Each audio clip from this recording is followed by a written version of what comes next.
Welcome to the Charleston Chicks podcast, where life gets better, bolder, and a little bit bonkers. We're three fierce, fabulous, and 50-something women who've been there, done that, and got the battle scars and laugh lines to prove it. Think of us as your go-to girlfriends, dishing out real talk on friendship, love, career, and connection. Because let's be honest, life after 45 is where the magic really happens. From navigating reinvention to new careers, dating, marriage, and surviving hot flashes with style, we're here to laugh, share, and dive deep into all the messy, magical moments of midlife. So grab your favorite drink, get comfy, and let's dive into the conversations you actually want to have. Because at this stage, we're not holding back, and neither should you. Welcome to the Charleston Chicks. We are so glad you're here with us today. In this episode, we are going to talk about overcoming fears. Sometimes fear is a good thing. Sometimes it's a blessing. And Jen is going to tell us all about it. Fear is probably my favorite topic, or at least one of them, to talk about. I coach so many women on overcoming fears of being visible. And for them, they all bring up fear of, oh my gosh, what if I'm being interviewed and I'm going to be judged? What if I don't know what to say? What if I come across as sounding stupid? What if I'm not enough? I mean, there's just so many things that come up for us when we're taking action to get to our next level.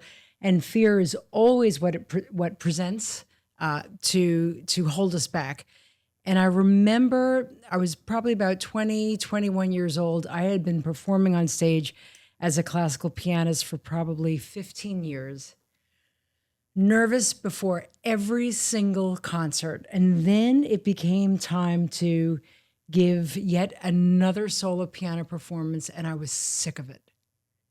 Sick of it. And I was not afraid.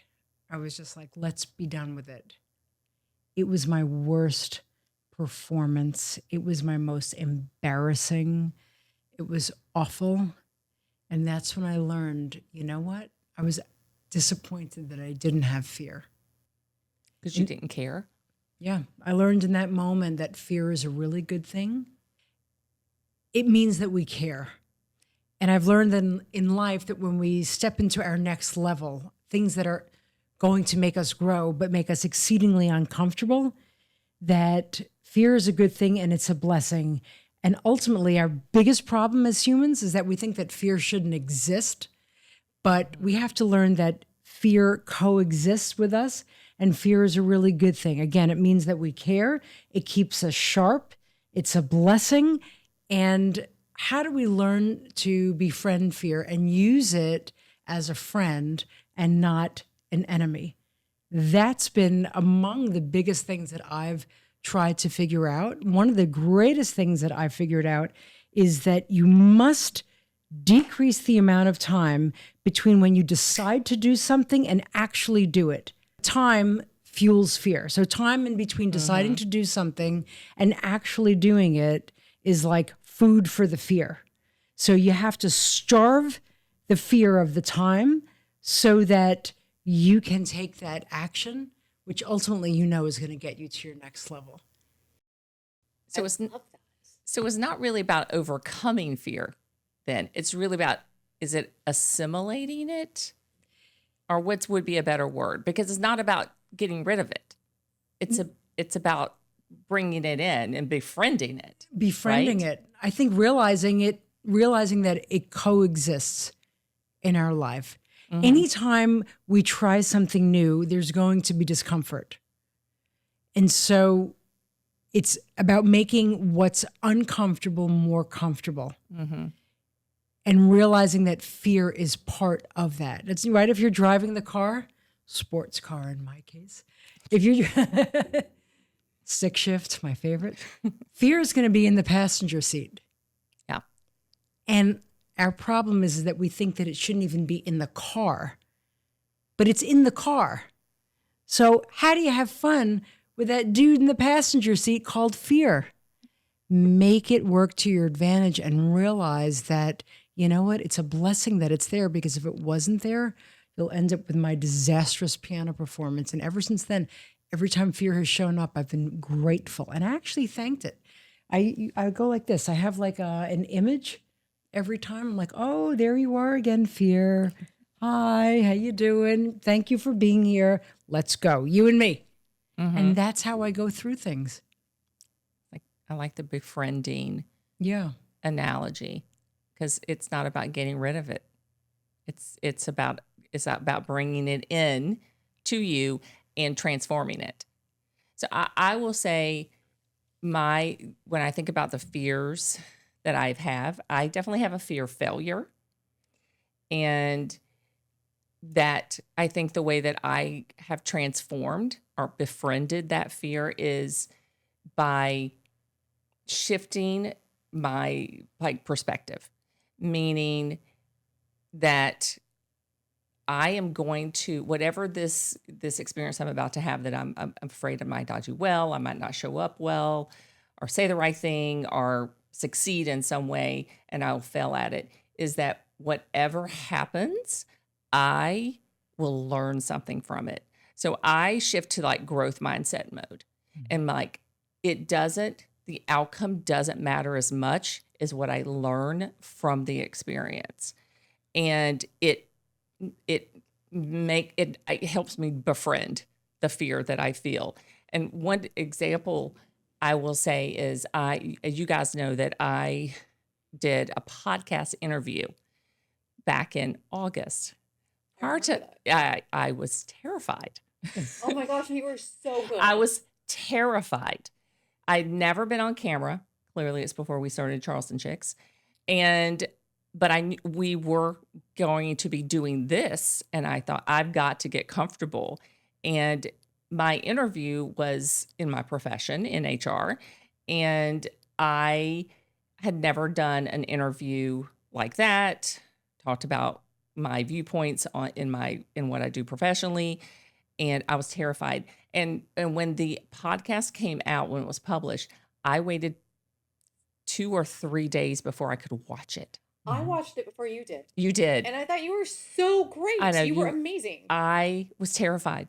But I had to talk myself into it because I knew I needed to do it, because I needed to make myself visible in a specific way professionally.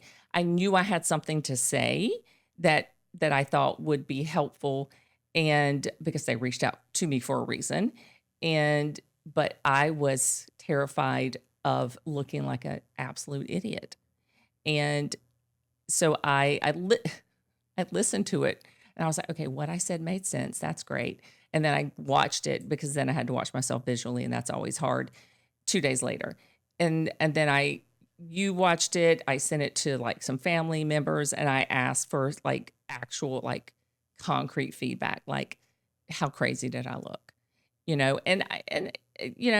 was it a 10 out of 10? No. But was it horrible? Absolutely not. No, we're always our harshest critic. Absolutely. And I was so glad it helped me like break out of like the place where I was into a different perspective. And I learned so much from that interview. Have taken that into our experience here. Yeah, you proved to yourself that you could do it. Yes. And I think that's a really, really valuable lesson. It's that the longer, actually, one of my closest childhood friends, and if you're listening, you know who you are, she told me, I came back from being abroad in Nepal in Southeast Asia, and I was all into thinking and meditating and Buddhist philosophy. She said, Jen, too much thinking isn't good. And I agree. If we could think our way out of doing something. And so by taking that action and stretching yourself, you prove to yourself that, you know what, it was so much scarier in your mind than it was in actuality. Oh, absolutely. And that's often what I find. We make it so much worse in our mind. And in fact, we reject ourselves first before we even allow others to, I don't even want to say reject ourselves, but to even listen to us, to hear us, to anything. We hold ourselves back. And I think that is the biggest tragedy that we can be and do as human beings. It's like, why hold yourself back? Why play small? Why shrink yourself? And you don't even put yourself out there. It's like we do that to ourselves. So how do we befriend that fear? Have you had experience with that, Lisa? Well, my fears in life aren't necessarily career and job. It's been vastly different for me, and I lived a lot of years in fear, and I don't anymore. So I look at fear differently, and I am not afraid. I'm not afraid of anything anymore. So this is very interesting to me. Although, hold on, I'm saying this, I'm not afraid of a career jump. I'm not afraid of starting a new position. I'm not afraid of these things. But when we started our first She Leads, I was so afraid I was going to let the women down. So I guess there is some of that for me, but I feel like I just keep going and keep pushing and keep moving, and I don't have time for fear. But I lived in fear for a lot of years, and so it took me a long time to work through that. And that's another story that we will all talk about another time. Mm-hmm. But it's interesting for me to listen to your stories, because when I decided to switch careers, that was it. I was doing it. When I decided I was going to be in the top, that's it. I went and I did it. But I push and I push and I push, and I don't leave time for fear. I don't leave time for sleep most of the time. So there's not time for me. And that's not saying that it's not normal and rational. It's different for me because I lived a different life, and my fears were vastly different, more about protection and protecting people I love and things like that. But I didn't have it in my career, and I didn't have it when we started this. I feel like for me, I know what I'm supposed to do and I keep going. But it probably took a lot of years of living in fear and working through that through all kinds of therapy and all kinds of support and girlfriends and time being safe, that I don't have it anymore. I mean, I have the normal, like, someone's ringing my doorbell at 2 a.m. That's a fear. But I don't have the career fears. I just push and I go. So how are you when you have to make that phone call to maybe somebody who could really help you out, who's maybe a jump, like a strategic phone call, somebody who's like a bigwig or like that? What do I have to lose? You only lose the opportunities you don't take. You only lose the chances you don't ask for. So do you just immediately make the phone call? I usually put a nice little speech together through ChatGPT or Perplexity, okay, and then I make the phone call. And how long from thinking about it to doing it does it usually take for you? It depends on the scenario, but usually not very long. And that's probably because I don't have the time for it to take very long, because I have so many things happening all of the time and so many balls up in the air all the time that, okay, I've got a 10-minute time frame right now. We're doing it now. And maybe that's part of why I don't have the fear, because I only have this many minutes to take care of something. So I either take care of it or I lose that opportunity. I think really want to point that out. That is such a winning philosophy and a winning way of being. Most people are not like you, and you may not realize that. So often we don't realize that our gifts are innate and that they set us apart, but they really are our gifts, that they're not other people's gifts. So number one is that you don't think too much about it. You just do. And you have your script planned and you just take that action. So again, to my earlier point, you condense the time between thinking and doing. You don't fuel fear with time. That's number one. Number two, something that really helped me out a lot when I had to call the New York Times, the Wall Street Journal, Time Magazine, Good Morning America, the Today Show, any of these huge national media outlets, and pitch my clients. If you think I was not shaking in my boots, you are wrong. And so how did I do it? I would stand up in my office and I would physically just like get in state and walk and pace, and I would make the phone call standing up, because there's just a different physiology when you're standing. We're much stronger. I do that. you? All those phone calls that I have to make, I'm always standing or walking when I'm doing it. I won't sit at my desk. I need to be moving. And I didn't realize that. It's just been something I've done. Amazing. Yeah, because when we sit, we shrink. And I'll never forget, like, speaking to a journalist at the New York Times, and I'm like this, and I'm like this, and I'm like making all of these, gestures behind the scene, and I'm like acting and speaking with passion and intention. Anyway, my clients got in. Well, of course they did. It's you. Of course they did. They got the front page. But it's really, really important to reduce that time between thinking and doing. It's important to get in state and get your body physically ready and prepared. I will also say, I think one of the shifts I've made in this stage of life is I look back at the times that I've made decisions in fear, and they have not gone well. Because making a fear-based decision, typically it takes you out of alignment with who you are, what you want, and what you're trying to achieve. And it's maybe that fear-based decision, for me, it's oftentimes based on what I thought culturally or societally or that I should be doing. And so I know I've had experiences of making decisions when I reflected back on them that were not made within my true self, and they were made out of fear. And I used that memory to, when I'm facing a fear, to be like, I know what it feels like to make a decision out of fear, and I don't want to ever do it again. So I'm not going to make a decision out of fear. I'm going to step into it, the discomfort of it, and not shrink away. I'm going to befriend it. Mm-hmm. I love that. So you look back at a past fear when you're making a decision currently to do the right thing. Yeah. I think back to like, gosh, why did I do that? I did it because I made that decision, or didn't do that thing because I was scared, instead of stepping into it in the right way. And I'm like, I don't want to do that because I know how that goes. And I don't want to feel that way. So it's like the past pain to present happiness. So do you know there's an acronym for fear?